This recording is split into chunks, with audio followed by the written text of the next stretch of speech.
Now, wasiwasi imetanda kwa wandani wa Raila Amolo Odinga. Acha nikurejeshe huko nyuma guys. Then allow me to play clips wakati ambapo nakwambia mambo.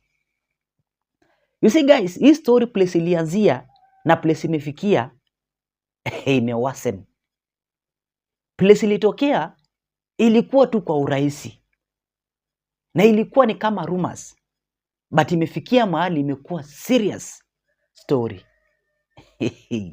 Yesterday guys, I was just traveling. Nilikuwa natokea side za Kakamega nikielekea Bungoma. But now kwa hiyo gari nilikuwa nimeabiri, utakuja realizing that wale wasafiri ambao walikuwa ndani, wengi wao walikuwa na discuss kuhusu Raila Amolo Odinga. But now I came to realize that ilikuwa ni record. Kao shazungumza ile story ya maana sana. And nikirudia hapa utaanza kusema kwamba I'm just creating my stories. But nilikuwa na kuchezea a last part place nilijaribu tu kucapture. Mali walifikia hadi wakaanza blaming Kikuyus. Ndio wameleta hii problem yote. Because Uhuru Kenyatta alikuwa pale ndani. You see guys, wale passengers, they were saying that Raila Odinga is dead.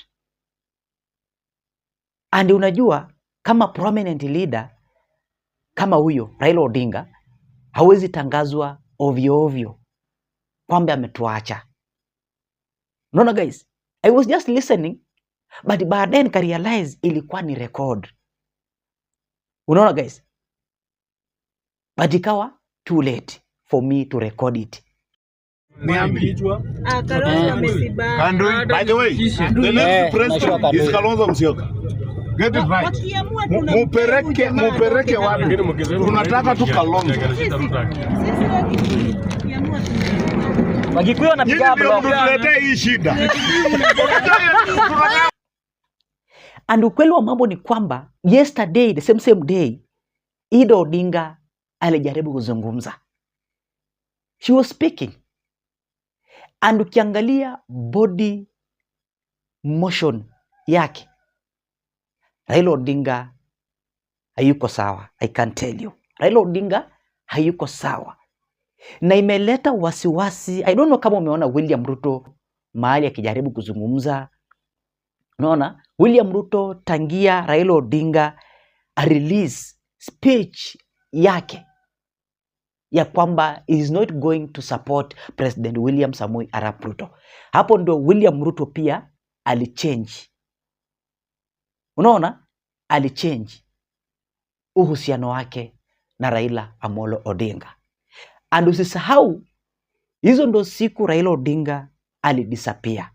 If I'm not wrong. If I'm not wrong. You are going to be shocked wakati ambapo story imebadilika. Kwamba Raila Odinga tunafaa tuwe tunamuombea. And I want you to listen, but I'm sure me like video na nasema thanks for your great support. Nyinyi ni watu wa nguvu zaidi. Now, kabla tusikize Raila Odinga, several huwa nakwambia kwamba siwezi nikakuletea clip moja ama story moja. Lazima nikufanyie combinations. So now, kumbuka Rigathi Gachagua ako na kesi mahakamani pale. Na wale judges watatu ambao walikuwa wameteuliwa kusikia kubenchia hiyo kesi ya Rigathi Gachagua, utakuja realizing that Rigathi Gachagua alienda kwa appeal. Na moments alienda kwa appeal, bado CJ Martha Koome alideclare kwamba wale judges lazima wafanye nini? Watabenchia impeachment case ya Rigathi Gachagua. And usahau ya kwamba Jaji Philomena Mwilu ndo aliweza kuteua hawa 3 judges ili wabenchia impeachment case ya Rigiji. So yesterday kulikuwa na hiyo kesi ikiendelea pale mahakamani, and Ndengwa Njiru alikuwa anajaribu clashing with the judges. Na ndo nikaona pia nikuwekee tu nikufiksie kwa hii video kabla tuangalie Ida Odinga ameanza kuingiza baridi. Unaona guys? Unajua hata kama wewe unaambiwa na serikali, so now maybe kuna kitu imehappen kibaya, so lazima tuwe tunafanya nini? Lazima tujue mali ya Raila Odinga, mali ya huyu mtu ni kiasi gani, ako na nini na nini, tupange hii story. Then guys, utakuja kuona Raila Odinga na announcewa after 2 months kwamba ameadmitiwa. And kidogo kidogo utakuja realizing that tunaambiwa amefanya nini? Amekuwa hivi. Hatumwombei akufe ama tujafurahia kama amekufa ama hajakufa, hatufurahii. Raila Odinga ametupigania sana. Unaona? So itakuwa uchungu sana kama atakuwa ametuacha ama kama hali yake ni mbaya sana venye tunaendelea kusikia.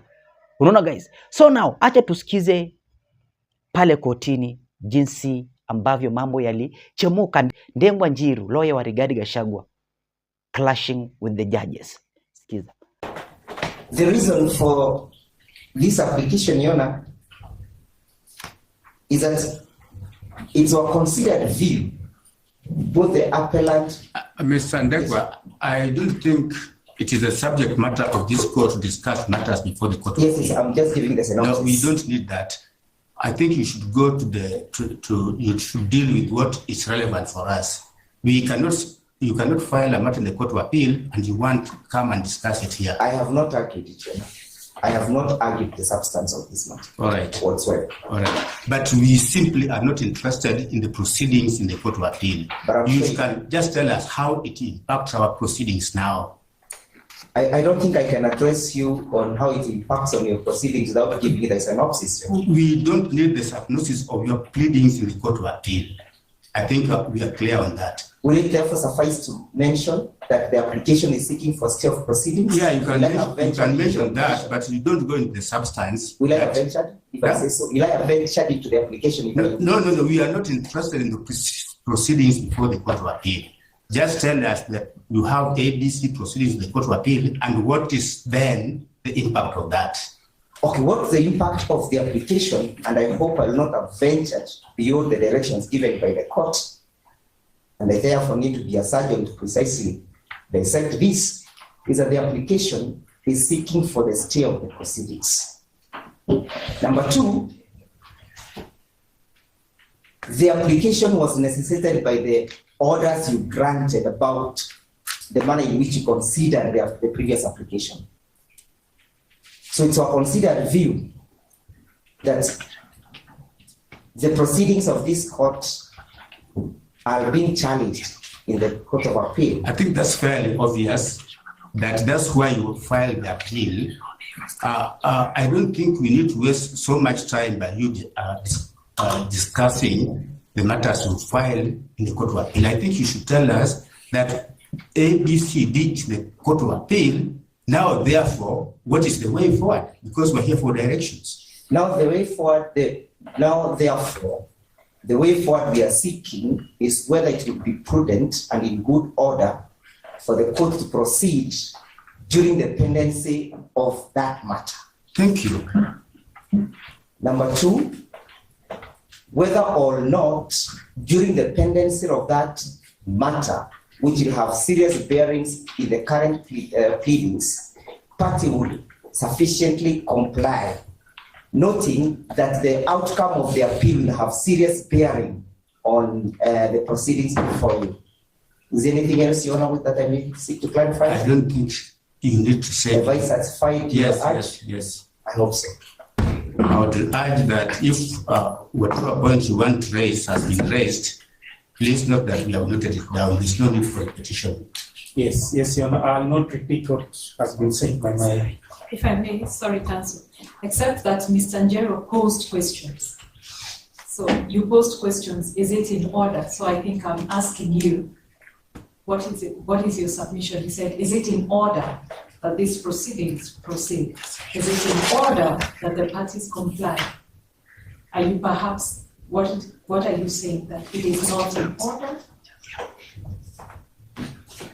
I don't want to remain with question marks and trying to fill the gap. Well, you're Nice to hear it from your mouth to the horses. well, some of us found ourselves in a jumble, trying to navigate ourselves. No, I'm okay with you saying. Yes, ma'am. What we are asking this court to do is that it is.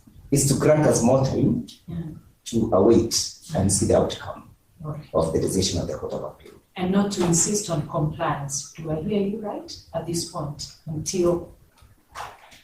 If it may please you, my lords and my lady, I'm Omani. I do appear for the 58th petitioner. I've also been requested to hold brief for Mr. Muge. Those are matters which go under the quorum. Who you are representing, and whose brief you are holding is a specific paper for that. Yes. So now you just stand and address us on the issues before the court. Yes, I do hold brief for Mr. Muge. You should go in that forum, in that document there, because that contains the quorum. Okay, no problem. Your Honor, as far as your name is Mumanyi? Yes, Mr. Mumanyi. As for Mr. Muge and Mr. Sakimpa, I believe the application, the 522B application that has been discussed before is Mr. Muge's application. I do not wish to go deep into it because they have already highlighted what the application is all about. They have not yet complied with the directions as regards filing of submissions. The same for the 58th petitioner. They do seek that the court do vacate the date that they had already issued for highlighting of submissions, and I will support the position that has already been given by Mr. Ndegwa. By Mr. Ndegwa. Thank you. That is all.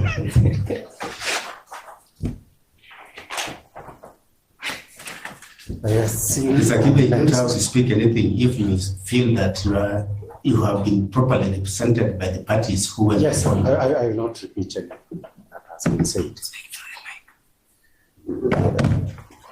My Lord, first of all, let me start by saying that the position retained by the 10th to 41st petitioners is that we've got no problem whatsoever in complying with the directions with regard to pleadings on the basis of pleadings that are before the court. The positions of those petitioners that I represent alongside Mr. Mutembei, who is not before the court, is that we would like to confirm from the respondents whether, after amending substantially our petition amended petition dated 18th of June 2025, whether they intend to respond or object to it in any manner whatsoever, so that we can be able to proceed with the filing of submissions. We've already commenced the preparations of those submissions, but we do not want to conclude them only for somebody to start us all over again. So we shall requiring confirmation whether they actually intend to oppose it or not. And we are good to go whichever way. The only issue now after that, so that my position on that one is that compliance can take place, is to repeat. Since this court, today's date was given in order to confirm the position before the Supreme Court, and the position has been confirmed that the Supreme Court is yet to deal with the matter as we had expected. There were certain complications in the matter before the Supreme Court arising from the respondents. They kept on filing new applications, which is the true reason and the main reason why the Supreme Court has not dealt with the matter to completion as we had expected. So I would urge the court that during the pendency of the matter, particularly the one before the Supreme Court, it would be prudent that the date for this month, 25th of October, whatever date it was, 23rd and 24th, be vacated. I believe the Supreme Court should be able to have dealt with the matters before it within the month of November. So if that happens, then I believe all of us should be in a position to proceed with the hearing. We had given dates of 20. I think 23rd and 24th 23rd and 24th. of October. But I'm saying we are expecting that the Supreme Court should be able to have dealt with this matter within the month of November. Subject, of course, to the directions we will give on 9th. My Lord, I believe the petitioner side has been taken care of. My name is Kip Kogei. I appear for the second respondent and also brief for Mr. Tiankolu, who appears for the second interested party. Allow me to put it on record, my lords, my lady, that Dr. Tiankolu has filed his responses and filed his submissions together with a bundle of authorities dated 1st October 2025. Responses to the amended petition. He had filed a response, my lord. Yes. In the form of an affidavit sworn by the second interested party, the deputy president. And he has filed his submissions together with his digestive authorities. On behalf of the second respondent, my lord, my lady, allow me to put it on record that our replies to the various petitions is composed of various replying affidavits, which were on record when we came to this court the last time. I am aware, my lord, my lady, that some amendments were effected to some of the petitions. And when we perused the same, we saw no need to file additional replies.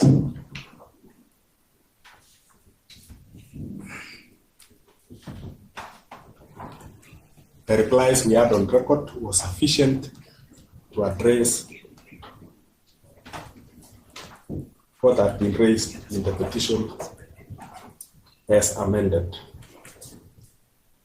It would have been prudent for counsel to properly contact us and ask whether we are filing any replies before making the presumption they made with respect to our replies. And I speak for the second respondent alone. With respect to the request made for vacation of the dates which have been slotted for hearing, my lord, we object to that direction. On our part, we have waited for submissions from the petitioners. I've learned this afternoon that some submissions have been filed. Our submissions, my lord, my lady, are ready for filing. We should be able to put them in the next 2 days or so. We're just collating the authorities in support thereof. And we make no admission that will be delayed because the petitioners have not prosecuted the petition. You are the party who is in the Supreme Court. Can you tell us the status of the matters you took to the Supreme Court?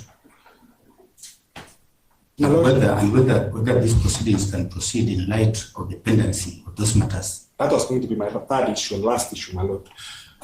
It is our submission, my lord, that the proceedings, both in the Court of Appeal and in the Supreme Court, have no bearing whatsoever with the prosecution of this matter. Neither the Supreme Court nor the Court of Appeal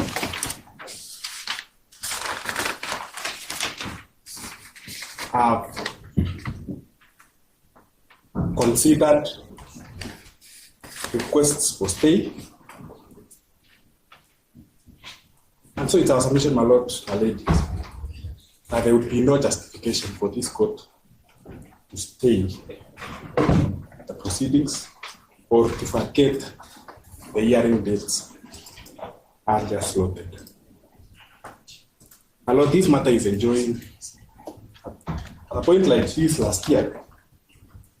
My learned friend, Mr. Ndego, was submitting before this bench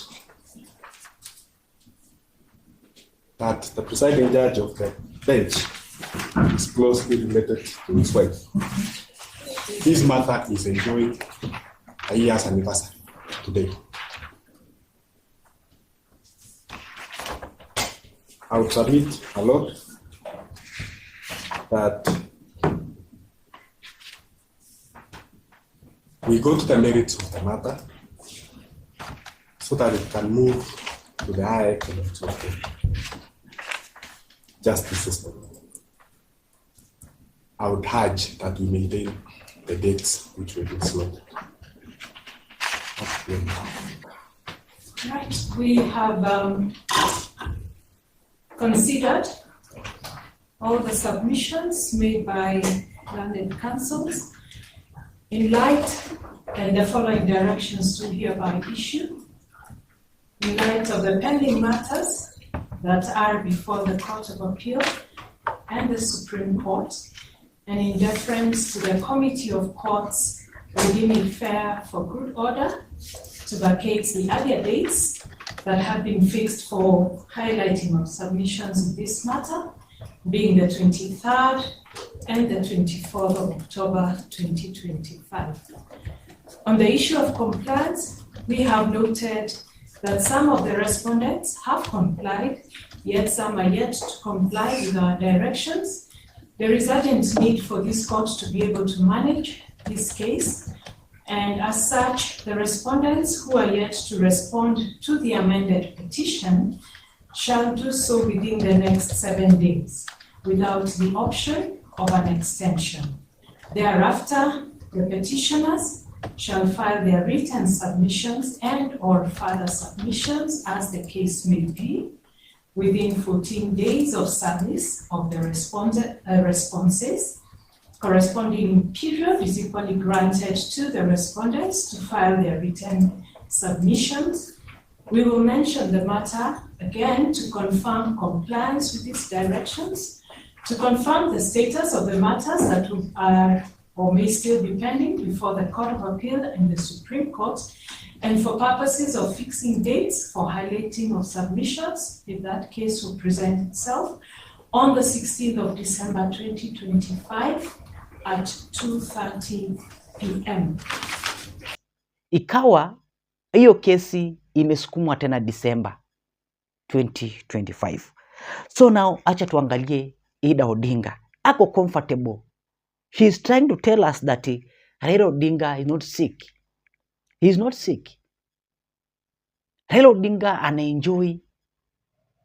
Raila Odinga ako kwa ziara yake nje ya nchi. That's why Kenyans are responding to Ida Odinga after this speech. Juma mokalo ni nyocha ntie go ncha chando ji ka jomoko bukore ni baba tuo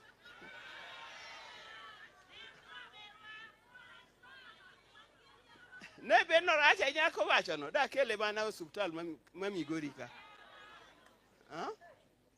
da kele hospital mami gorika baba mosu ongema okaw mona yweyo matin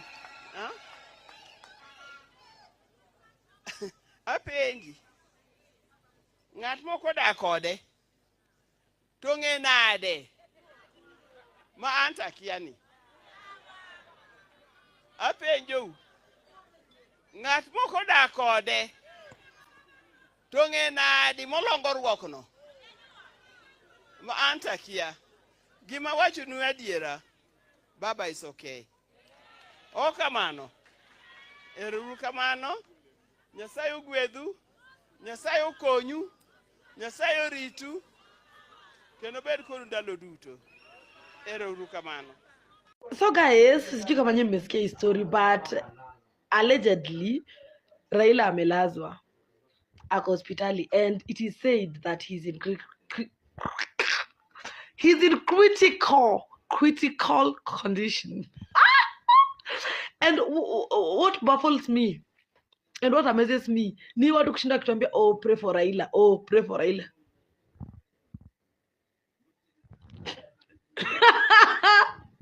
Niambie Mungu anipee gari ama nimuombe apone. Sasa zingine tunataka kuchokesha Mungu. Hata bwana. Kuna mtoto wa miaka 3 mgonjwa. Sasa tuombe mtoto apone ama tuombe? Bwana. Rest bwana, rest.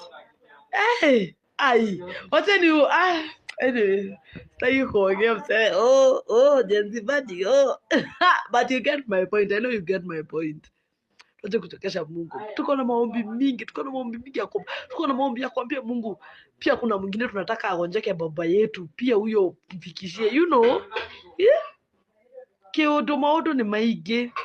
Nilikuwa nataka maodo ni maige but but anyway, JS Toriote, one time doing the same. Kindly follow me on Instagram. Also, register as a voter if you haven't. This is so crazy. Jana nimepost watu waombe Raila Odinga, mtu wangu. Nimesoma comments.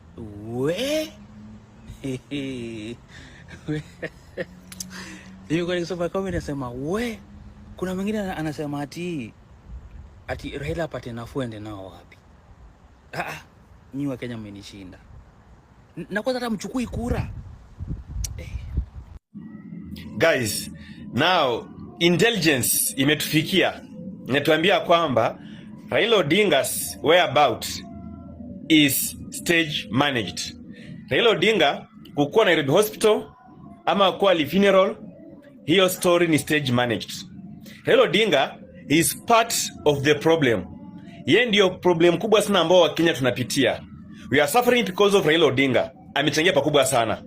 Na tuko na project ya kujenga a modern hospital.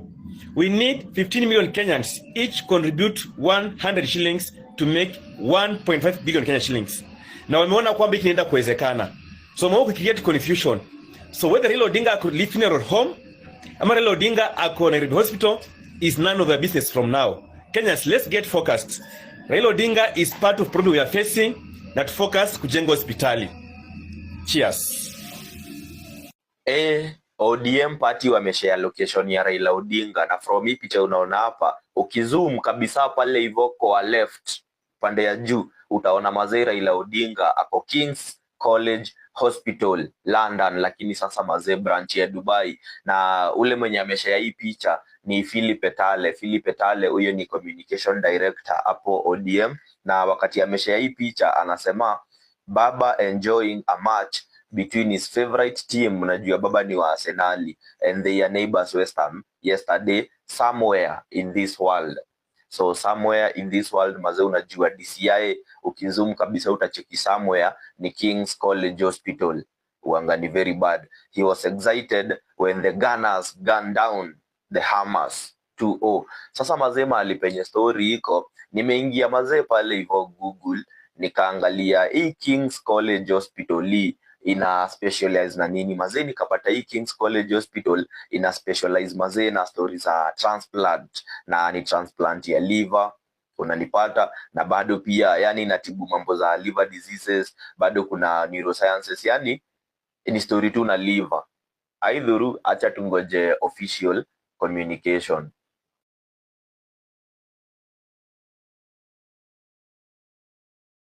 Ni Wakenya wameamua. Ukiona Mkenya anatoka Kibra na pikipiki anaenda kwa Kiengei, ni shida inampeleka, si maombi. Ukiona kijana anatoka na pikipiki anafika mpaka Nyeri, si hadi ni Matiang'i amempeleka, ni mashida. So that's why unaona mtu kama sasa Raila, mambo yanasema saa hii imebidi imemuua. Saa yako kwa nyumba amelala, ni kifo tu anapembeleza. Na sababu Raila amesukumana na hiyo ODM mpaka mwishowe. Endeni muangalia ripoti yenye daktari ameandikia Raila. It is true. Daktari ameandika Raila akae kwa nyumba for 5 weeks. Kwa sababu mzee Junet anamsumbua. Huyu mzee Sifuna anamsumbua. Huyu mzee Baba Wino anamsumbua. Sasa amechoka. Kenya ni moment saa hii nataka watu kama Rigathi Gachagua. Ukisema ukweli, mtu mwenye ako tayari kuomba msamaha. Na Kenyans, Rigathi Gachagua aliomba msamaha ya kuwaletea mwizi, mtapeli, abductor anaitwa William Samoei Ruto. Mimi nataka ni challenge Matiang'i namna hii leo. Matiang'i ukiamka kesho nataka uite Ruto abductor, juu tayari aliabduct. 2, nataka uite Ruto mwizi, juu tayari kuna kesi kotini iliamua Ruto alinyang'anyana shamba. 3, nataka uite Ruto muongo, juu alidanganya Nairobi ataleta mashine ya chapati ijaifika. Nataka hizo vitu 3 ukinifanyia mimi nitakupigia kura Matiang'i. Lakini kama hujafanya Matiang'i, kitu ya pili Matiang'i, uende uzindue Jubilee na uintroduce bibi yako. Tunataka tupigie mtu kura kama tunajua bibi yake. Lakini kama hatujui bibi yako, hatuwezi kupigia. Wewe unaleta game. Yeah, so but the Standard is saying that Raila has taken a brief medical holiday. No, there's no. I think Baba is just relaxing. Before we launched the party, we found that we were going to go to Mombasa on 10th. In fact, most of us had booked out because we had to go with our delegates and so on. Had booked our delegates in the SGR. If you check on the 9th and 10th, you will not get a seat for SGR. I think most of it is our people. It's good. But I think it's good to be so. Ngoja kwanza. Safina, you will learn how to celebrate 20 years. Safina should be more than 20 years old. We are 30 years. That's why we don't behave like teenagers. At 20 you are still a teenager. So Raila is just taking a rest. Raila is just taking a rest. So when he comes back, you see, we want to ensure there's no way Baba one day, that issue of the rumors of his health came just a day after he met the deputy party leaders and the Robert, chairman. Yeah. Your party leader Raila Odinga is a man I've supported for a very long time, and I really study people that I support and people that I oppose. I wonder that just when you are about to launch the party, Raila Odinga takes a backseat, and there is a very big conversation about where he is. How do we launch the party? You are celebrating 20 years, yes, the birthday. Yes. I think it's a designed thing because Baba needs, when he shows up at the event, everyone has paid attention. All right. And I think it is a whole choreographed thing to get the attention of the people. I was reading the statement. Yes. And the mentioning of Gachagua and Kalonzo Musyoka was very intentional to cause an uproar. And that conversation around Raila Odinga is here. I'm getting calls. I'm actually inclined to Raila is not sick. He's just somewhere sipping his coffee and looking at what